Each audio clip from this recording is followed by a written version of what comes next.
चलिए, last time हम अपने क्लास में डिस्कस कर रहे थे सेल ऑर्गेनील्स, जिसमें हमारे कुछ ऑर्गेनील्स रह गए थे, वो इंशाल्लाह हम आज कवर कर लेंगे अपनी क्लास में इंशाल्लाह। लास्ट टाइम हमने डिस्कस किया अपनी क्लास में endoplasmic reticulum and Golgi bodies. Now today we are discussing the rest of the organelles of the cells. Today we are discussing the topic of the lysosomes. ठीक है बेटा? तो ये lysosomes क्या हैं आपके? Lysosomes are spherical organelles that contain enzyme acid hydrolase. During the lecture of the endoplasmic reticulum, we discussed about some vesicles which are generated from the ER and further move towards the Golgi apparatus. We discussed some touch of the lysosomes. Now we are going to discuss in details the lysosomes. Basically lysosomes क्या है? ये एक आपके पास small organelles है, एक छोटा small pack है enzymes का, जिसमें जो किस तरह के enzymes हैं, acidic nature के, hydrolase nature के, ठीक है? They break up food so it is easier to digest. Okay, they are found in found in animal cells, while in yeast, plants and some role in the lytic vacuoles. ठीक है, आपको ये animal cells में मिलेंगे, plant cells मिलेंगे, कहाँ sales में मिलेंगे। ठीक है, ये कहाँ से ओरिजिनेट होते हैं? एंडोप्लाज्मिक रेटिक्यूलम से जनरेट होते हैं एंड गोल्जी बॉडीज के गोल्जी मेम्ब्रेन से प्रोसेस होके बडिंग ऑफ के थ्रू ये बाहर साइटोप्लाज्म में आ जाते हैं। ठीक है, सही है। ये basically essentially sphere of lipoprotein membrane. इसकी मेम्ब्रेन जो है बेसिकली लिपोप्रोटीन से मिलके बनी है और इसके अंदर एंजाइम्स मौजूद होते हैं। ठीक है, इनको if their enzymes are release they can digest the cells, hence lysosomes also called suicide bags. ये जो एंजाइम्स हैं इस सैक के अंदर कवर्ड होते हैं। If in any case they release हो जाएं सेल के अंदर, तो ये सेल डेथ भी कर सकते हैं। All the lysosomal enzymes work most efficiently at acidic pH and collectively are termed acid hydrolase. इनका जो इन एंजाइम्स का जो वर्किंग मीडियम है बेसिकली वो एसिडिक है।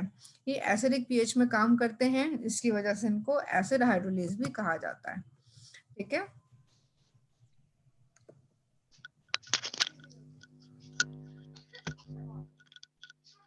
नेक्स्ट देखें फॉर्मेशन ऑफ लाइसोसोम्स आखिर होती कैसे है। ये देखें आप, इसमें ये आपका रफ एंडोप्लाज्मिक रेटिक्यूलम है।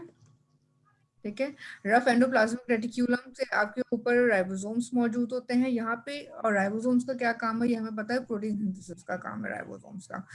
ठीक है, नेक्स्ट प्रोटीन सिंथेसिस काम है राइबोसोम्स का। प्रोटीन सिंथेसिस होती है एनलिंग ग्लाइकोसाइलेशन। देन फर्दर ये मूव करते हैं इसमें गोल्जी में, गोल्जी बॉडीज की तरफ मूव करते हैं from cis to the trans side. ठीक है, वहां पे फॉस्फोराइलेशन होती है, देन ट्रांसपोर्ट वेसिकल्स की फॉर्म में रिलीज होते हैं, लाइसोसोम्स की मैच्योरेशन होती है और देन लाइसोसोम्स की फॉर्मेशन हो जाती है। ठीक है, नेक्स्ट इनमें कौन कौन से एंजाइम्स जो हैं ये प्रोड्यूस करते हैं? Number one, nucleus enzyme produce करते हैं ये। ठीक है, विच इंक्लूड लाइसोसोम्स कौन से एंजाइम्स रिलीज करते हैं? न्यूक्लियस एंजाइम रिलीज करते हैं। ठीक है, इन न्यूक्लियस एंजाइम्स कौन से आपके? राइबोन्यूक्लियस एंड डीऑक्सीराइबोन्यूक्लियस, जिसको आप आरएनएस भी कहते हैं और डीएनएस भी कहते हैं। इनका बेसिकली फंक्शन क्या है? ब्रेक डाउन करना है पॉलीन्यूक्लियोटाइड्स को into nitrogenous bases, phosphate and pentose sugar. ठीक है, जैसे कि आपको पता है कि ये जो आरएनए और डीएनए आपका मिलके किस चीज से मिलके बना है, इसमें नाइट्रोजन बेसिस है आपके, फॉस्फेट ग्रुप है, पेंटोज शुगर है। बेसिकली ये जो एंजाइम है इनकी डिग्रेडेशन आरएनए और डीएनए की डिग्रेडेशन में काम आता है। ठीक है, इफ इनके फॉर्मेशन में कोई मिस्टेक हो जाए तो। ठीक है, second is the phosphatase enzyme. Phosphatase enzymes में क्या प्रोड्यूस करते हैं? Acid phosphate, break down phosphate esters to monophosphate. ठीक है, लाइपेज एंजाइम्स प्रोड्यूस करते हैं which is work in the breakdown of the lipids into small fragments. ठीक है, नेक्स्ट प्रोटीएज एंजाइम्स प्रोड्यूस करते हैं क्या कहते हैं which break down protein into their constituent amino acid, जो बड़े प्रोटीन मॉलिक्यूल्स को उसके छोटे फ्रेगमेंट्स में डिग्रेड करता है अमीनो एसिड्स ग्रुप में। फर्दर ग्लाइकोसाइडेज, इसमें एंजाइम है beta glycosidase and beta glucuronidase. Alpha monosidase break down into polysaccharide into monosaccharide. ठीक है, ये मैम जी कार्बोहाइड्रेट्स आपकी आवाज नहीं आ रही। ये कार्बोहाइड्रेट की ब्रेक डाउन में यूज होते हैं. Now it's clear to you. Next basically lysosomes के पॉलीमॉर्फिज्म्स क्या है. बेसिकली कितने फॉर्म्स में लाइसोसोम्स के जो सेल्स हैं वो मौजूद होते हैं. ठीक है. एक आपका प्राइमरी लाइसोसोम्स होते हैं, फैगोसोम्स होते हैं, रेजिडुअल बॉडीज होती हैं और ऑटोफैगोसोम्स होते हैं. प्राइमरी लाइसोसोम्स आपके बेसिकली क्या हैं. ठीक है. प्राइमरी लाइसोसोम्स आपके क्या है यहाँ पे. It is form from endoplasmic reticulum and Golgi complexes. The enzymes of the primary lysosomes are synthesized by ribosomes. It can secrete into enzyme outside the cell and store them. ठीक है. Primary lysosome आपका basically क्या है. ये endoplasmic reticulum से होता हुआ Golgi complex से बडिंग ऑफ के थ्रू फॉर्म होता है. ठीक है. ये क्या कहते हैं लाइसोसोम्स राइबोसोम्स के बाद सिंथेसाइज होते हैं और इनके एंजाइम्स सेल्स के अंदर सीक्रेट होते हैं, स्टोर होते हैं. फैगोसोम्स क्या है. Form by the phagocytosis and pinocytosis of foreign material. The phagosomes associate with the primary lysosomes and undergo fusion to form secondary lysosomes. Phagosomes basically क्या है बेटा आपका. फैगोसाइटोसिस के प्रोसेस में जैसे कोई फॉरेन पार्टिकल या बैक्टीरिया कोई भी चीज सेल के अंदर एंटर होती है वो एक वेसिकल में कवर की कर ली जाती है जिसको फैगोसोम्स कहते हैं. ठीक है. जो फर्दर मजीद आगे प्राइमरी लाइसोसोम से फ्यूज होती है और सेकेंडरी लाइसोसोम्स बनाती है. इस तरह की एक रेजिडुअल बॉडीज होती हैं. ठीक है. In a final particle containing indigestible material it is form when digestion is complete. ये एक एंड बॉडी है जहाँ पे अंदर जो कंटेंट है वो डिग्रेड हो गया है और उसमें डेब्रीज मौजूद है और व्हेन डेब्रीज मौजूद है इनडाइजेस्टिबल मटेरियल उसके अंदर है और फिर आगे जाके वो एंड का जो प्रोडक्ट होता है वो रेजिडुअल बॉडी होती है जिसमें थोड़ी बहुत प्रोसेस रहता है. नेक्स्ट आपके पास है द ऑटोफेजिक वैक्यूल्स और ऑटोफैगोसोम्स भी कहते हैं in lysosomes containing some part of cells in the process of digestion. ठीक है. इसको हम इस तरह से इस पिक्चर के थ्रू डिस्कस करते हैं. ये आपके फैगोसाइटोसिस की पिक्चर है. ठीक है. इसमें देखें आपके पास क्या है. Microbe other particle enter. ठीक है. Microbe other particle enter in the cell. Plasma membrane के थ्रू आपके सेल के अंदर आया है वो. ठीक है. उसने मजीद आके नेक्स्ट टाइम में फैगोसोम्स बनाया है. फैगोसोम बनाया जिसको हम क्या कहते हैं फैगोसाइटिक वेसिकल्स कहते हैं. यहाँ से नेक्स्ट स्टेप में लाइसोसोम जो है वो अटैच हुआ है फैगोसोम्स के. फैगोसोम से उसने बनाया है फैगोलाइसोसोम्स. देन फर्दर उसकी पार्शियली डाइजेशन माइक्रोब्स बनाए. रेजिडुअल बॉडीज बनी है. रेजिडुअल बॉडीज में आपके पास वो मटेरियल है जो इनडाइजेस्टिबल मटेरियल है. जितनी डिग्रेडेशन हो सकती थी वो हो गई. अब मजीद रेस्ट मटेरियल है और नेक्स्ट स्टेप में वो रिलीज आउट हो रहा है सेल में से. ठीक है. क्लियर. सही है. ये आपके फेजेस हैं बेसिकली किस तरह से आपके फैगोसाइटोसिस होती है, किस तरह से कोई भी फॉरेन पार्टिकल को लाइसोसोम के थ्रू डाइजेस्ट करके एक्सक्रीट आउट किया जा सकता है सेल में से. ठीक है. नेक्स्ट आपके पास क्या है फंक्शंस ऑफ लाइसोसोम. हम इसको पिक्टोरल डिस्कस करते हैं कि लाइसोसोम के क्या क्या फंक्शंस हैं. नंबर 1 अगर आप देखें अपनी स्क्रीन के ऊपर ये एंडोसाइटोसिस का प्रोसेस. ठीक है. एंडोसाइटोसिस का प्रोसेस अगर आप अपनी स्क्रीन के ऊपर देखें यहाँ पे आपका एंडोसोम्स बना है. एंडोसोम्स के बाद आपके पास एक डाइजेस्टिव वैक्यूल फॉर्मेशन हुई है. उसके बाद रेजिडुअल बॉडी है और फिर एक्सोसाइटोसिस हो गया है. ठीक है. ये आपके डाइजेशन ऑफ इनडाइजेस्टिव मटेरियल पाथवे है. ठीक है. और नंबर 1 जो आपके लाइसोसोम यहाँ पर आके डाइजेस्टिव वैक्यूल के साथ अटैच हुआ है. सेकंड आपका है एंजाइम रिलीज. एंजाइम रिलीज होते हैं फिर रेजिडुअल बॉडीज में आके अटैच होते हैं फिर वो फर्दर आगे आते हैं. ठीक है. तीसरा आपके पास ऑटोफेगी जिसमें खुद सेल अपना प्रोग्राम सेल डेथ होती है. ठीक है. नंबर 3 ऑटोफेजिक वैक्यूल्स बनते हैं जो फर्दर रेजिडुअल वैक्यूल्स बन के एक्सोसाइटोस हो जाते हैं. ठीक है. इसी तरह के पास आपके सेकेंडरी वेसिक्यूल्स भी बनते हैं वो भी इस तरह से रिलीज होते हैं. एक तरीका आपको और भी है कि वो ऑर्गेनील्स आपके जिनको रिसाइकल करना होता है जिनकी डेथ होनी होती है. फॉर एग्जांपल कोई भी ऑर्गेनील. ठीक है. आइसोलेशन मेम्ब्रेन में फैगोसोम्स बनते हैं वो और फिर रिलीज आउट होते हैं. इस तरह से फैगोसाइटोसिस का प्रोसेस भी हो सकता होता है और लाइसोसोम इस तरह से फंक्शन करता है। नंबर 1 एंडोसोम्स की फॉर्मेशन हो सकती है। नंबर 2 प्रोग्राम सेल डेथ होता है। नंबर 3 ऑटोफेगी की प्रोसेस होता है। नंबर 4 मॉलिक्यूलर टर्नओवर है आपका यहाँ पे। नंबर 5 एक्स्ट्रा सेलुलर फंक्शंस है एंड नंबर 6 रिसेप्टर रिसाइकलिंग है, एक्सोसाइटोसिस, जो हमने प्रीवियस अपनी माइटोकॉन्ड्रिया की क्लास में पढ़ा था, रिसेप्टर मीडिएटेड एंडोसाइटोसिस का। अगर आपको थोड़ा सा रिकॉल हो तो आपको याद होगा उसके अंदर। ठीक है, नेक्स्ट हमारे पास क्या है, पेरोक्सिसोम्स।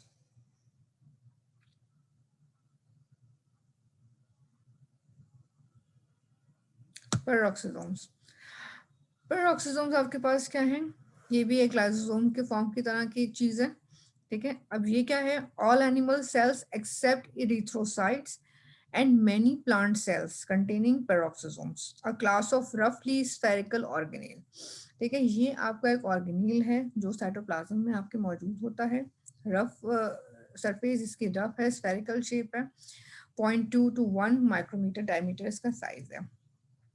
इनको हम पेरोक्सिसोम्स क्यों कहते हैं, because they are site of synthesis and degradation of hydrogen peroxide. ये वो जगह है जहाँ पे एक highly reactive toxic oxidising agent जो कि हाइड्रोजन पेरोक्साइड है, उसकी डिग्रेडेशन होती है इस जगह पे, इसलिए इसको पेरोक्सिसोम्स कहते हैं। ठीक है, ये सबसे ज्यादा कहाँ पाए जाते हैं, आपके लिवर सेल्स में पाए जाते हैं, किडनी सेल्स में पाए जाते हैं, देखिए वहां पे इनकी जरूरत ज्यादा होती है। ठीक है, इनकी मेम्ब्रेन एक लिपिड बाइलेयर मेम्ब्रेन है। ठीक है, which regulate what enter and exit the peroxisome, जिसका कंट्रोल क्या है, जैसे आपकी प्लाज्मा मेम्ब्रेन है, उसकी लिपिड बाइलेयर है, उसके एंड्स हैं, वो कंट्रोल करते हैं कि कौन सी चीज अंदर आनी है, कौन सी चीज सेल के बाहर जानी है। उसी तरह से इनकी भी एक लिपिड बाइलेयर मेम्ब्रेन है जो किसी भी कंपाउंड के एंट्रेंस और एग्जिट को कंट्रोल करती है। Inside a dense matrix contain, sorry, inside a dense matrix contain enzyme। अगर आप पिक्चर में देखें, इस पिक्चर में आपको यूरेट ऑक्सीडेज क्रिस्टलाइन कोर नजर आ रही है, ये एक डेंस मैट्रिक्स है। ठीक है, जो एंजाइम जिसके पास यूरेट ऑक्सीडेज एंजाइम मौजूद है, जिसका काम क्या है, यूरिक एसिड को ऑक्सीडाइज करना। ठीक है, clear. Next, peroxisomes contain several oxidase enzymes that use molecular oxygen to oxidize organic substances। ठीक है, इसके पास ऑक्सीडेज एंजाइम्स मौजूद होते हैं, ठीक है, जो मॉलिक्यूलर ऑक्सीजन को ऑक्सीडाइज करते हैं। ठीक है, it also contains copious amount of enzyme catalase which degrade hydrogen peroxide to yield water and oxygen। ठीक है, इसके बाद एक कैटालेस एंजाइम है जो बेसिकली क्या काम करता है, हाइड्रोजन पेरोक्साइड की डिग्रेडेशन करता है और वाटर एंड ऑक्सीजन रिलीज करता है, जैसा कि आप देख रहे हैं इसमें। ठीक है, फर्दर इसमें क्या है, beta oxidation of very long fatty acid chain provide the cell with a major source of metabolic energy. ठीक है, बीटा फैटी एसिड जो है आपके पास, उनकी ऑक्सीडेशन होती है, बीटा ऑक्सीडेशन होती है। ठीक है, जो जिसके जरिए मेटाबॉलिक एनर्जी रिलीज होती है, जैसे कि आप इस क्या कहते हैं पिक्चर में आप जो इक्वेशन है इसमें देखेंगे, ऊपर की इक्वेशन में आपके पास एक फैटी एसिड की चेन है जिसके साथ एसिटाइल को ए का कंपाउंड लगा हुआ है, एसिटाइल ग्रुप लगा हुआ है। ठीक है, जो फर्दर जाके रिलीज होता है और हाइड्रोजन पेरोक्साइड बनाता है। ठीक है, ये हाइड्रोजन पेरोक्साइड नेक्स्ट कैटालाइज होती है, वाटर और ऑक्सीजन मॉलिक्यूल बनता है। ठीक है, क्लियर। नेक्स्ट फंक्शन क्या है पेरोक्सिसोम्स के, क्या क्या काम करता है ये आपकी बॉडी में, किस तरह से हेल्पफुल है ये। ठीक है, biosynthesis of plasmalogen, either phospholipid which are necessary for normal function of brain and lungs। प्लाज्मोजेन की बायोसिंथेसिस में ये रोल प्ले करता है जो आपके ब्रेन्स और लंग्स में मेजर फंक्शन करते हैं। ठीक है, अनसैचुरेटेड फैटी एसिड की सिंथेसिस में काम आता है ये। इसका और रोल क्या है, ये बाइल एसिड आइंस जो आपके लिवर सेल्स में है उसकी सिंथेसिस में पार्टिसिपेट करता है, कोलेस्ट्रॉल की सिंथेसिस में पार्टिसिपेट करता है। लिपिड, तो लिपिड्स के माइलिन की फॉर्मेशन में पार्टिसिपेट करता है जो लिपिड्स के थ्रू बनते हैं, ठीक है। Basically it is very important for normal brain and lung functioning, brain cells की फंक्शनिंग में और लंग्स की फंक्शनिंग में इसका बहुत बड़ा रोल है, ठीक है। Suppose absence of peroxisomes can lead to abnormality, especially brain disorder. If in any case के peroxisome की absence हो किसी जगह पे किसी सेल में, तो वहां पे आपको brain disorders का सामना करना पड़ सकता है, ठीक है। वहां पे ये डिजीज डिसऑर्डर्स कॉज करता है ब्रेन में, ठीक है। नेक्स्ट हमारे पास क्या चीज है, कौन सा ऑर्गेनील है, ग्लाइकोऑक्सीसोम्स, ठीक है। ये जो ऑर्गेनील है ये it is only present, it is only present in plants, ये आपको प्लांट सेल्स में मिलेगा, mostly abundant in plant seedlings.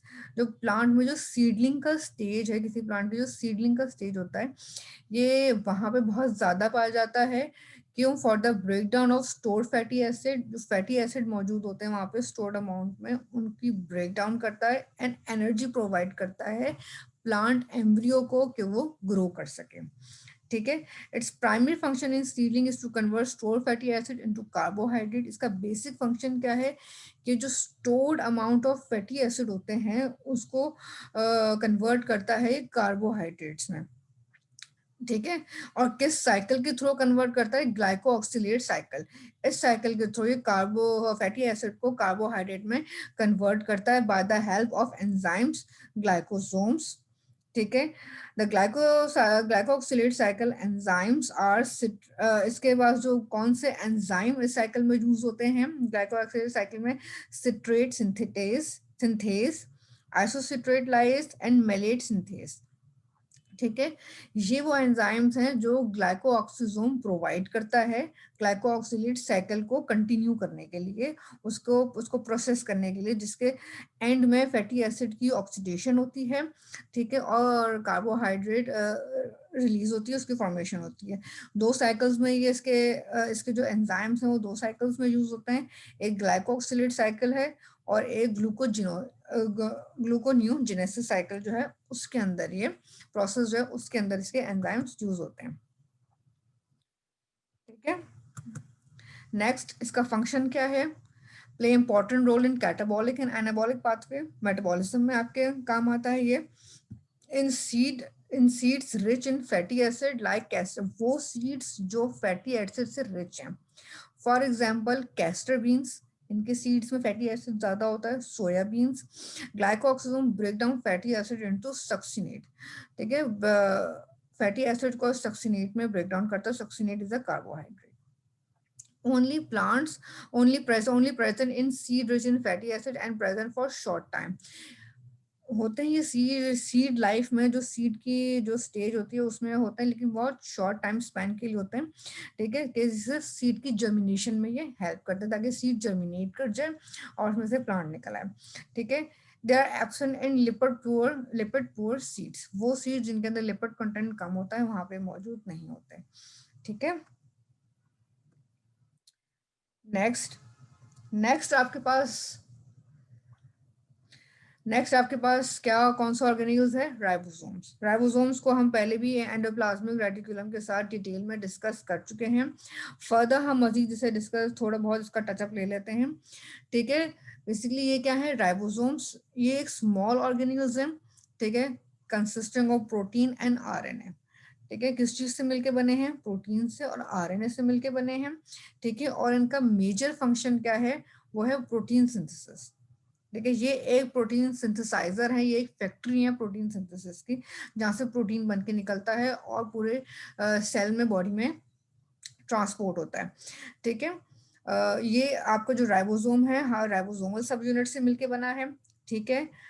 ये दोनों राइबोसोम जो हैं वो दोनों सेल्स में पाए जाते हैं, प्रोकैरियोट्स में भी पाए जाते हैं, यूकैरियोट्स में भी पाए जाते हैं, ठीक है। दो चीजों से मिलके बने हैं, प्रोटीन और आरएनए। प्रोटीन का कंटेंट आपके पास कितना है इसमें? 25 to 40% आपके पास इसमें प्रोटीन है, और आरएनए आपके पास 37 to 62% इसमें आरएनए है, ठीक है। दो सब यूनिट्स हैं इसके, एक लार्ज सब यूनिट है, एक स्मॉल सब यूनिट है, ठीक है। प्रोकैरियोट में आपका लार्ज सब यूनिट जो है वो 50s का है, जबकि स्मॉल 30s का है, और कंबाइन होकर टोटल कितना बनाते हैं 70s का राइबोसोम होता है। जबकि यूकैरियोट्स में आपके पास जो लार्ज सब यूनिट है वो 60s है और जो स्मॉलर सब यूनिट है वो 40s है, और टोटल इनका राइबोसोमल कॉम्प्लेक्स क्या है 80s का। ठीक है, ये एक छोटी सी पिक्चर आपको दिखाई गई है कि लार्ज सब यूनिट की और स्मॉल सब यूनिट की कि आपस में किस तरह से अटैच हो जाते हैं ये। ठीक है, अब व्हाट इज द एस, ये जो आप देख रहे हैं अपनी स्क्रीन पे कि लार्ज और स्मॉल सब यूनिट्स के नंबर्स के साथ आपको एस लिखा हुआ नजर आ रहा है, that is 50s and 30s। So what is S? S is a unit basically, Svedberg unit है ये आपका। ये बेसिकली कौन सा यूनिट है? It is the centrifugal unit depending on the density of the object. ठीक है, determining that how quickly they sink to depth when centrifuged। ये बेसिकली आपका एक सेंट्रीफ्यूगल यूनिट है कि जब आप सेल को सेंट्रीफ्यूज करते हैं तो कितनी स्पीड से कितनी जल्दी कोई भी कंटेंट आपका सेल ट्यूब के अंदर सेटल डाउन हो जाता है। फॉर एग्जाम्पल, जैसे कि आपने बैक्टीरियल सेल्स को सेंट्रीफ्यूज किया, सेंट्रीफ्यूज करने का मतलब, सेंट्रीफ्यूज आपकी एक मशीन होती है जिसके अंदर आप ट्यूब्स अपनी डाल के उसको रोटेट करते हैं, स्पिन का रोटेशन होती है, वो घूमती है आपस में, स्पिन होती है, और जो भी कंटेंट्स होते हैं वो नीचे सेटल होते रहते हैं, पैलेट्स नीचे बनते रहते हैं। ये वो यूनिट है जिसके थ्रू आप ये देखते हैं कि आपका जो कंटेंट है वो कितनी जल्दी सिंक हुआ है, कितनी जल्दी सेटल हुआ है। ठीक है, अब जैसे आपको पता है कि हमने डिस्कस किया था लास्ट टाइम, जैसे फ्री राइबोसोम्स भी मौजूद है और बाउंडेड राइबोसोम्स भी आपके सेल्स में मौजूद होते हैं। फ्री राइबोसोम्स आपके क्या है? These ribosome found freely disperse, जो आपके साइटोसोल जो है आपका उसके अंदर डिस्पर्स है, उसके अंदर फैले हुए हैं। ठीक है, इनका काम क्या है? प्रोटीन को सिंथेसाइज करना and work inside the cytosol, वो प्रोटीन सिंथेसाइज करना जो सेल के अंदर ही काम करते हैं। They vary in number depending upon the functionality of the cell type and it need to synthesize protein। इनका जो नंबर है बेसिकली सेल की रिक्वायरमेंट के हिसाब से कि कितना सेल को प्रोटीन चाहिए, ठीक है, तो उस हिसाब से राइबोसोम्स की क्वांटिटी उसमें सेटल्ड है। दूसरे आपके पास बाउंडेड राइबोसोम्स हैं। ये वो राइबोसोम्स हैं जो एंडोप्लाज्मिक रेटिकुलम के ऊपर अटैच्ड हैं, जिसकी वजह से हम उसे रफ एंडोप्लाज्मिक रेटिकुलम कहते हैं, उसके ऊपर ये अटैच्ड हैं। These protein assembled in these ribosomes are either transported to the outside of the cell or included in the cell membrane। यहाँ पे क्या है आपके पास? या तो ये आउटसाइड द सेल हैं और इंक्लूड है सेल मेम्ब्रेन के अंदर। ठीक है, क्लियर। नेक्स्ट फंक्शन इसका क्या है आपके पास? नेक्स्ट फंक्शन क्या है? Main function of ribosomes is the translation of genetic information encoded in nucleotide basis of DNA into amino acid sequence of protein। Ribosomes का मेजर फंक्शन क्या है कि वो मैसेंजर आरएनए जो न्यूक्लियस से फॉर्म होके आपके पास साइटोसोल में आता है, वहां पे राइबोसोम के उस मैसेंजर आरएनए की ट्रांसलेशन करना। राइबोसोम के ऊपर मैसेंजर आरएनए की ट्रांसलेशन होती है, राइबोसोम उस मैसेज को रीड करता है और उस मैसेज के अकॉर्डिंग अमाइनो एसिड्स को लाके अरेंज करता है और प्रोटीन की फॉर्मेशन होती है। ठीक है, it is also known as gene expression, कि जीन एक्सप्रेस किए गए हैं कि कौन सा प्रोटीन रिक्वायर्ड है और क्या कहते हैं कहाँ उसकी ट्रांसपोर्टेशन होनी है। ठीक है, क्लियर। नेक्स्ट आपके पास क्या चीज है?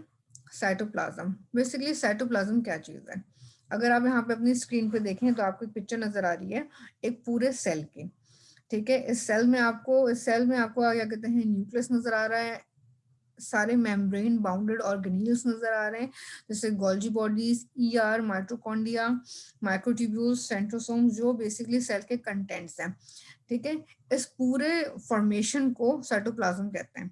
ठीक है, न्यूक्लियस को अब हटा के वो चीजें जो इसके अंदर मौजूद हैं, इसके फ्लूइड में मौजूद हैं, वो साइटोप्लाज्म है। Cytoplasm is a semi-fluid substance of a cell that is present within the cell membrane and surround the nuclear membrane। ठीक है। The cytoplasm is made about 70 to 90% water and is colorless. Usually most of the cellular activities occur in the cytoplasm. ठीक है, ये जो आपका पूरा environment है around the nucleus और within the cell membrane, ठीक है, ये आपका पूरा environment जो है basically cytoplasm है और 70 to 90% इसमें water है। ठीक है, 3 major components से मिलके बना है। 3 components इसके क्या हैं?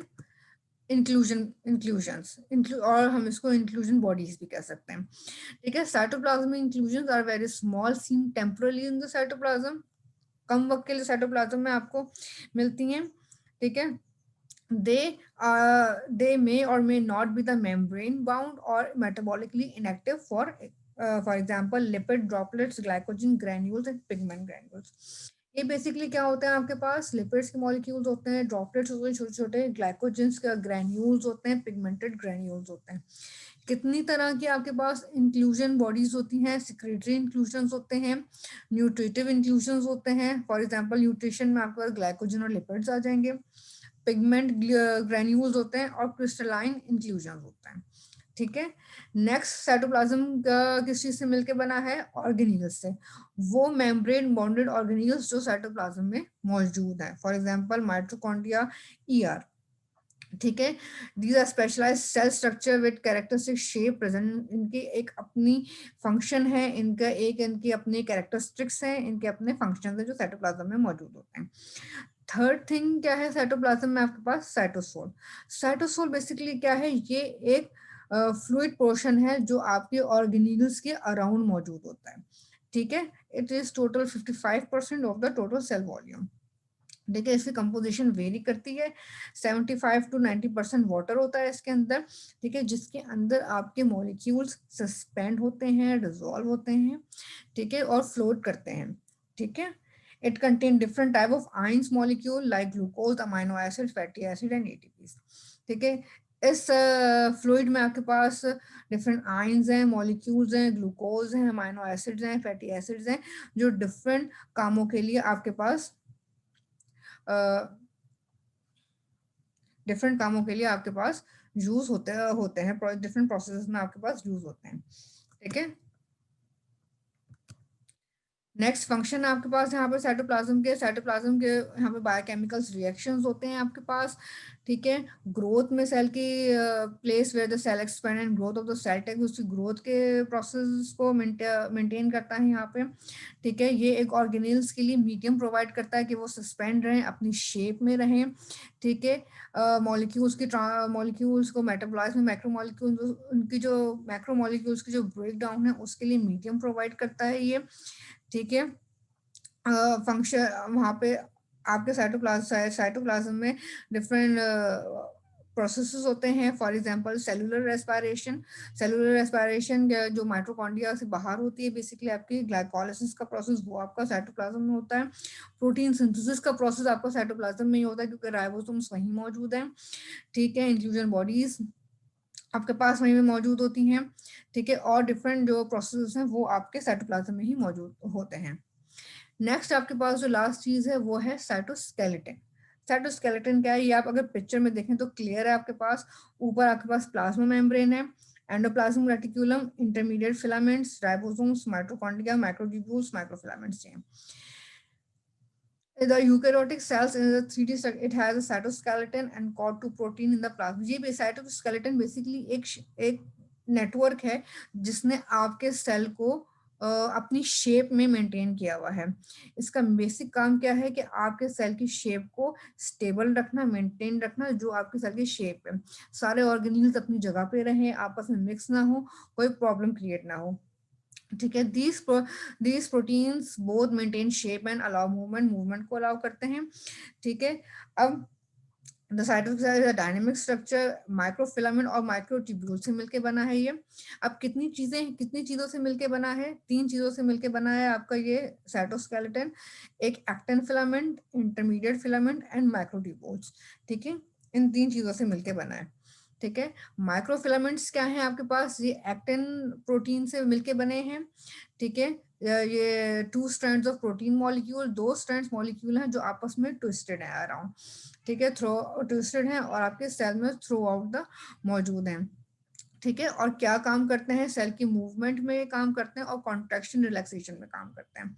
ठीक है, दूसरा इंटरमीडिएट फिलामेंट है, ये बेसिकली आपका फिब्रस प्रोटीन से मिलके बना है और आपस में ट्विस्टेड है ये भी। ठीक है, ये सेल को स्ट्रेंथ प्रोवाइड करते हैं। ठीक है, एनिमल सेल की सेल वॉल को और प्लांट सेल की सेल वॉल्स को। ठीक है, ये बेसिकली कहाँ इनकॉर्ड होते हैं, न्यूक्लियस और ऑर्गेनील्स के बीच में इनकॉर्ड होते हैं, ताकि आपस में मर्ज ना हो, आपस में कोलाइड ना हो, सारे ऑर्गेनिल्स अपनी जगह पे मौजूद रहें। थर्ड आपके पास क्या है, माइक्रोट्यूब्यूल्स हैं। ठीक है, विच दे आर हॉलो ट्यूब्स, किससे मिलके बने हैं, ये अल्फा ट्यूबुलिन से मिलके बने हैं और बीटा ट्यूबुलिन के डायमर से मिलके बने हैं। सेल डिवीजन में माइक्रोट्यूब्यूल्स की फॉर्मेशन होती है। Centrioles provide nucleus from which microtubules form. ठीक है, जिसमें सेल के डिवीजन होती है और जो पार्ट्स होते हैं, जो ऑर्गेनील्स हैं, वो आपस में डिवाइड होते हैं माइक्रोट्यूब्यूल्स के थ्रू। ठीक है, नेक्स्ट इसके बेसिकली फंक्शंस क्या हैं आपके पास, जो प्राइमरी फंक्शन है साइटोस्केलेटन का वो है सेल मोटिलिटी। ठीक है, सेल की मूवमेंट हो, फॉर एग्जांपल बैक्टीरिया में फ्लैजिला और सीलिया के थ्रू मूवमेंट होती है, तो वो ये साइटोस्केलेटन की हेल्प से होती है। ठीक है, it determine the internal movement of the cell organelles as well as cell locomotion and muscle fibre contraction. Internal cell की मूवमेंट में भी ऑर्गेनील्स की मूवमेंट को भी कंट्रोल में आता है, सेल की लोकोमोशन में भी हेल्प करता है, और जो आपकी मसल्स की कॉन्ट्रैक्शन रिलैक्सेशन में, ठीक है, आता है। It provide basically mechanical support and shape to the cell. ठीक है, ये एक आपको मैकेनिकल सपोर्ट प्रोवाइड करता है और सेल की शेप को मेंटेन करता है। ठीक है, क्लियर टू एवरीवन? कोई सवाल किसी स्टूडेंट का किसी हवाले से?